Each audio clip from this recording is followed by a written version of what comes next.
ఆవలిత్తే పేగులు లెక్క పెట్టేటట్టున్నారు. నిన్నటి వీడియోలో ఏదో సరదాగా హాస్పిటల్ నేమ్ గెస్ చేయరి అని కనీసం హాస్పిటల్ పేరు ఎక్కడ కనిపించకుండా వీడియో పెట్టిన.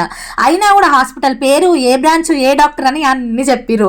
ఒక్కటి అనాలని ఉంది. తమిళ కామెడియన్ వీటీవీ గణేష్ గారు చెప్పినట్టు, ఎవర్రా మీరు ఇంత టాలెంటెడ్గా ఉన్నారు? మీరు చెప్పింది కరెక్టే అబ్బా. నేను సికింద్రాబాద్ యశోద హాస్పిటల్ డాక్టర్ కీర్తి తలారి బొమ్మకంటి మేడం దగ్గరికే పోయినా.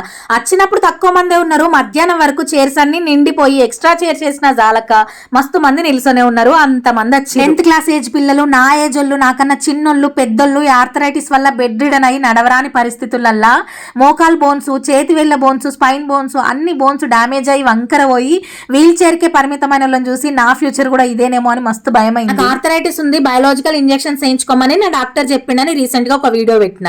ఆ వీడియో కింద మన సబ్స్క్రైబర్ ఒకరు నేను 20 years గా ఇంజెక్షన్స్ వేయించుకుంటున్నా అని కామెంట్ చేసిండు.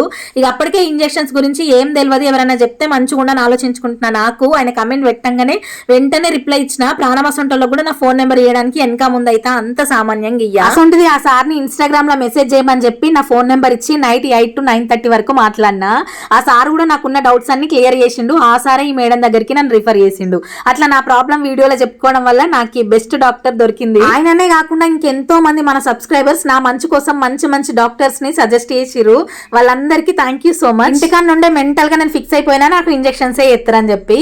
కానీ అక్కడికి పోయిన తర్వాత నేను టాబ్లెట్స్ వేసుకుంటే నొప్పి తక్కువ ఉంటుంది అని చెప్తే నువ్వు 3rd stage లో ఉన్నావు అని చెప్పి టాబ్లెట్స్ ఇచ్చిర్రు. బయోలాజికల్ ఇంజెక్షన్స్ ఫైనల్ స్టేజ్, అవి ప్రోటీన్ ఇంజెక్షన్స్ కాబట్టి ఇప్పటి నుండే ఇంజెక్షన్స్ వేయించుకుంటే ఎప్పటికైనా డిసీజ్ ఫ్లేర్ అప్ అయితే ఇవి పనిచేయి సరిపోవు, మళ్ళీ వేరే కొత్త ప్రోటీన్ వెతుక్కోవాలి అన్నారు. ఇక టాబ్లెట్స్ తీసుకొని మా పెద్దాడి బిడ్డల ఇంటికి బయలుదేరుతున్నాము. మీరు వీడియోలలో ఇంత యాక్టివ్ గా కనబడతారు, అసలు మీకు పెయిన్స్ ఉన్నాయంటే నమ్మబుద్ధి అయితే లేదు అంటారు. నాకు పెయిన్స్ ఎర్లీ మార్నింగ్ 3-4కి స్టార్ట్ అవుతాయి. అవి నేను లేచిన తర్వాత 2 hours వరకు ఉంటాయి.